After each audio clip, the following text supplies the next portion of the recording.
বন্ধুরা, ভূতের গল্পটা শুনো, সবাই ভালোই লাগবে। হ্যাঁ, তুমি একদম ঠিক বলেছ। তবে তোমার এই গল্পের নেশা আমাকে একদিন পাগল করে ছাড়বে।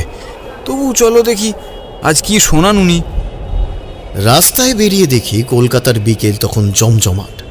ট্রামের ঢং ঢং শব্দে কান ঝালাপালা।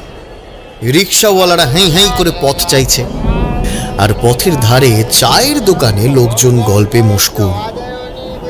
একজন ফেরিওয়ালা চিৎকার করে বেগুনি আর চপ বিক্রি করছে। তার গলার স্বর বাতাসে মিশে একটা অদ্ভুত ছন্দ তুলেছে। আমরা শ্যামবাজারের মোড় থেকে ট্রামে উঠলাম।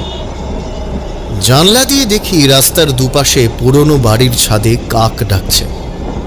জানালায় শুকনো কাপড় হাওয়ায় দুলছে। দূরে গঙ্গার দিক থেকে একটা ঠান্ডা হাওয়া এসে ট্রামের ভেতরটা শিরশির করে দিল। আমি কিশোরীকে বললাম, দেখো আকাশটা কি সুন্দর লাগছে, মেঘ আর সূর্য মিলে যেন ছবি আঁকছে। তুমি আজ তোমার কবিত্ব। আমি তো ভাবছি বৃষ্টি এলে কি হবে, ছাতা তো আনিনি। তুমি চিন্তা করো না, ঠাকুরমশাইয়ের বাড়িতে পৌঁছে গেলে বৃষ্টি আমাদের ধরতে পারবে না। ট্রাম থেকে নেমে আমরা হাঁটতে শুরু করলাম। মটলেনের দিকে যেতে গলি সরু হয়ে আসে। দুপাশে পুরনো দেওয়ালে সোঁদা গন্ধ। কোথাও কোথাও পলেস্তরা খসে ইঁট বেরিয়ে পড়েছে। বাতাস তখন জোরে বইছে। গলির মুখে একটা বুড়ো বট গাছ দাঁড়িয়ে আছে। তার শুকনো পাতাগুলো ঝরঝর করে ঝরে পড়ছে, আর ডালপালা হাওয়ায় নড়ে একটা অদ্ভুত শব্দ তুলছে। আকাশে মেঘের গর্জন আরও কাছে এসেছে। দূরে বিদ্যুৎ চমকে উঠছে।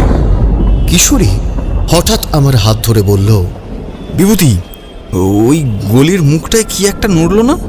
আমি তাকিয়ে দেখি একটা ছায়ার মতো কিছু দ্রুত মিলিয়ে গেল। আরে ওটা বোধহয় কুকুর, আর নয়তো হাওয়ার খেলা। এই তুমি ভয় পেও না তো? কিশোরী একটু অস্বস্তিতে বলল, তোমার এই নির্ভয় ভাব আমাকে ভাবিয়ে তোলে। ঠাকুরমশাইয়ের গল্প শুনে রাতে ঘুম না এলে তুমিই দায়ী। আমি হেসে বললাম, এই তাহলে এক কাজ করবো, আজ না হয় এখান থেকে তুমি সোজা আমার বাড়িতে চলে যাবে। হ্যাঁ, তারপর দুজনে মিলে রাত জেগে গল্প করব। চলো, আর দেরি করো না। মটলেনের গলির মোড়ে পৌঁছে দেখি একটা ছোট্ট চায়ের দোকান দাঁড়িয়ে আছে। মাসের খুঁটির ওপর ছাউনি, আর সামনে একটা কাঠের বেঞ্চিতে দুজন লোক বসে চা খাচ্ছে। দোকানের পাশে একটা ছোট্ট ভাজাভুজির ঠেলা, তাতে গরম তেলে কিছু